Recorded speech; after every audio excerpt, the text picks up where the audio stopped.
Hello and welcome. We are coming to you from the sidelines of the Citi India Investor Forum 2024. I'm Prashant. With me, my colleague Nimesh.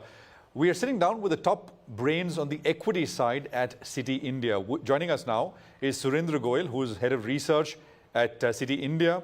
We have Saurabh Handa, who tracks oil and gas and telecom at Citi India. Kunal Shah looks at banks and financial services. Gentlemen, great to have all of you here. Thank you very much for your time.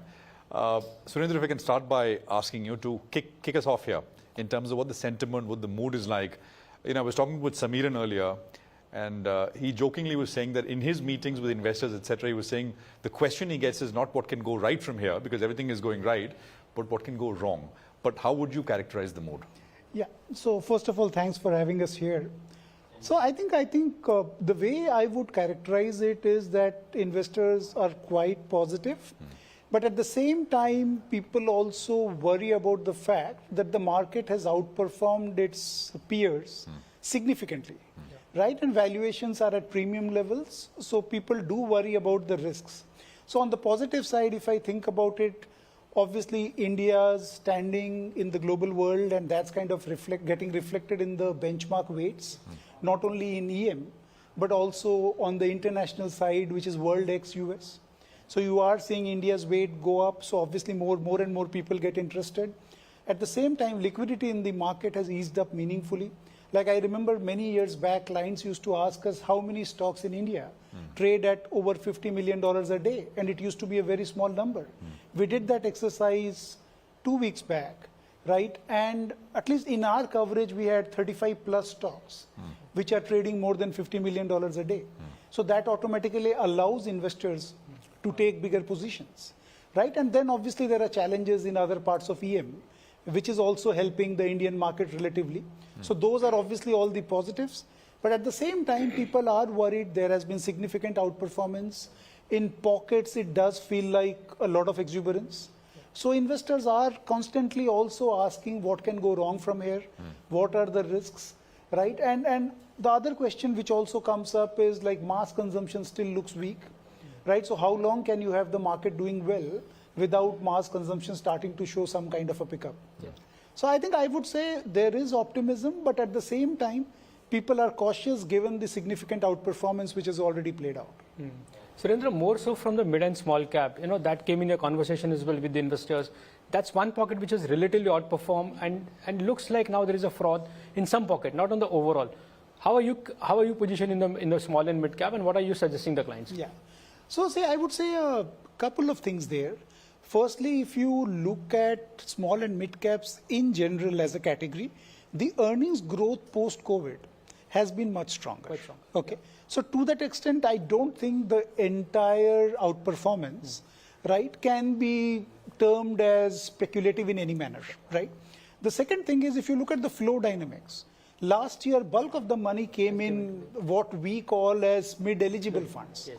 Right, so small cap, mid cap, flexi cap, right? Those can also invest significantly, right?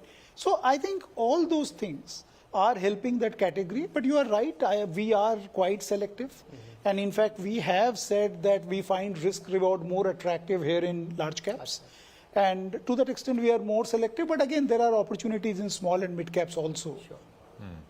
Sort of, you know, your sector is seeing a lot of action, right?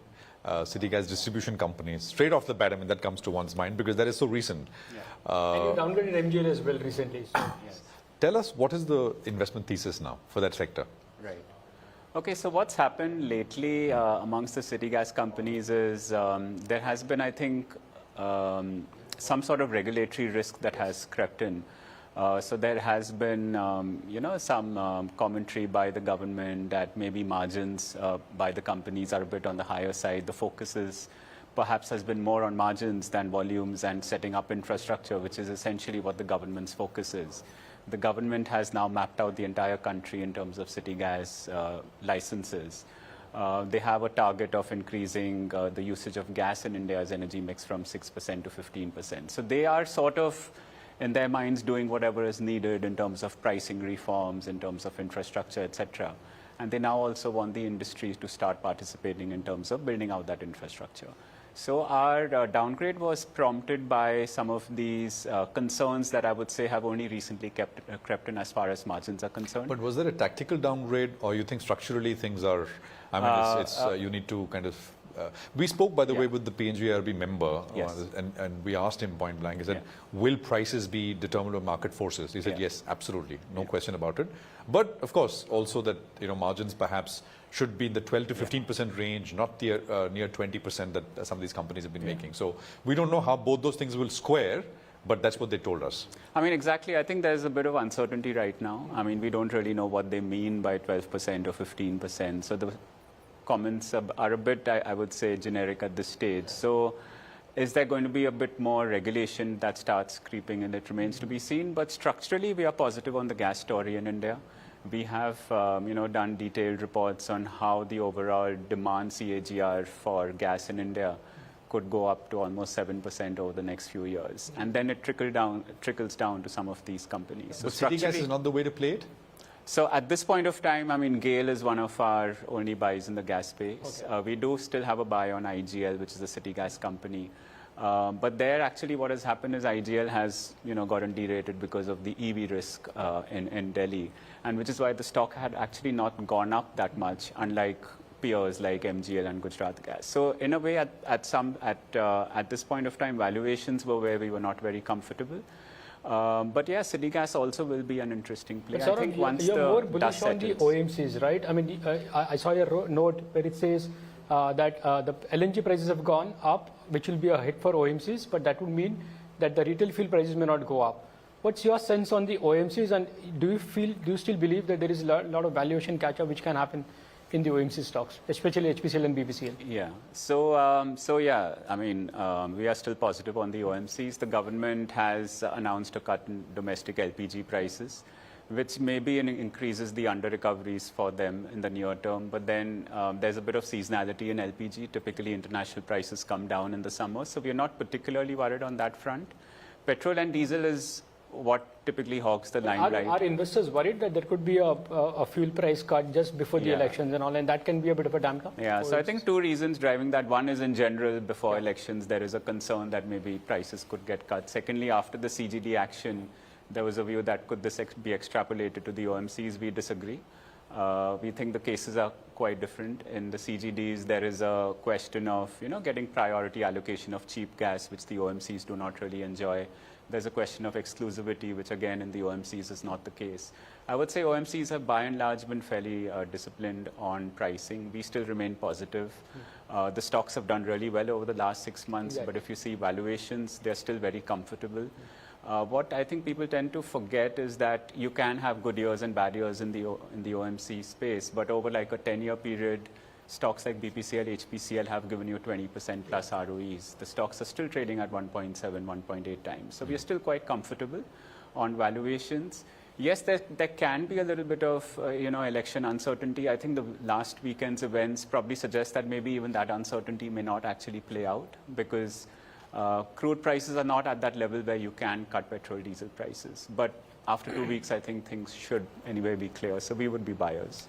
And in any case, do you believe that it was the best of, it has been the best of times for banking as well. So everything is cyclical. So we are probably at a bit of at a top. So, things will naturally slope off a little bit there.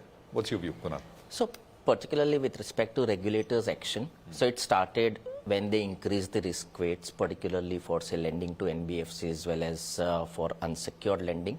And at that time, it was an indication that maybe there are few segments which are hitting up, particularly on the low-ticket unsecured side. And you need to be slightly cautious about it. And that's where these actions were there. When we look at it in terms of the company-specific actions, I think this was more to do with their own internal policies, and maybe when you look at it in terms of the processes, and that's been highlighted in the circulars as well. So it doesn't seem to be maybe in general, but definitely if there is a process lapse, if there is a much higher or exponential growth in any of these sub-segments, that's what RBI is very closely monitoring, and it's a clear indication that maybe everyone needs to be watchful about it. But in your coverage universe, banks and financial institutions that you track, do you get a sense that RBI is a lot more sort of proactive, and it's not just penalties, which is what the route they took through much of 2023 and before that as well. It's slightly more stricter kind of action, or not really? I would say it's more in terms of being proactive before anything happens. Okay, so earlier maybe when you look at it, there have been several product segments wherein we had seen a lot of knocks. Okay, and this time RBI completely wants to maybe avoid that, and that's the reason we are seeing such kind of a more proactive measures being taken. So yeah, this is more kind of a proactive action from the regulator. Two-part question. One on the PSU banks. They've not been, big outperformers in the entire PSU basket. But I was just looking at your stock recommendations. In fact, you have a sell on SBI, which is relatively underperformed in the PSU basket. What's your sense on the PSU banks overall? And within that, what is your pecking order be? Yeah, so we recently released the update on PSU banks, and overall when you look at it, most of the PSU banks, they have been able to breach the 1% ROA mark, and that has been well supported by, I would say, credit cost as well in particular.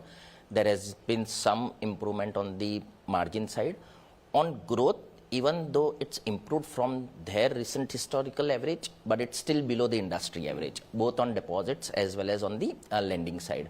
In terms of margins, it still seems limited lever available for the entire industry as such, and nothing specific to PSU banks.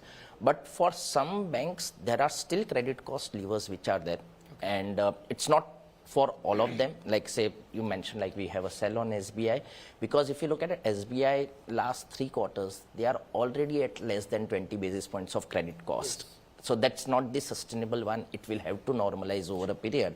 But there are other banks which are still running at a much higher credit cost, maybe somewhere around 130 to 170 odd basis points. And would we see some kind of benefit in the credit cost cycle getting reflected for some of them? That's quite obvious. And that's where we have Bank of Baroda as a pick within the PSU space. So we have a buy on that name as such. And there we see some further levers on the ROA improvement side. Do you see the credit cost cycle turning a little bit? We had Amitabh Chaudhary, for example, of Axis, who basically made this point. He said, how can it be that a large institution runs 20 basis points of... it has to go up a little bit. Do you think we are at that point over the next 1 or 2 quarters where we'll start to see that? So the way it is, what currently is happening is we are seeing a lot of benefit of the recoveries of the pain which maybe most of the banks took during COVID. And because of the recoveries, in fact, today credit costs are much below historical average, like say 20, 30, 40 basis points. That's not the normalized levels, and everyone got the benefit of these recoveries. Now, eventually, would it normalize to a steady state level? Obviously. Would it still take time? Is it still away? Few quarters? Definitely, yes. So, is it like it's coming up, there is a catch-up just in next 2 quarters or so? We also don't believe that. But getting into, like, if you look at most of our FY26 estimates, there we believe that we will see the normalization of credit cost. Is it like we are seeing a worry on the credit cost trajectory wherein it will be higher than the normalized level? That doesn't seem to be the situation. There are a few pockets wherein stress is emerging, but it's not like we will again nothing see the alarming. Yeah, it's nothing like alarming in overall on the credit cost side. What are your top bets? I mean, in this space. So in private, we like ICICI, IndusInd, and HDFC Bank. And within NBFCs? And within NBFCs, we like Chola, we like L&T Finance, and we like Aavas.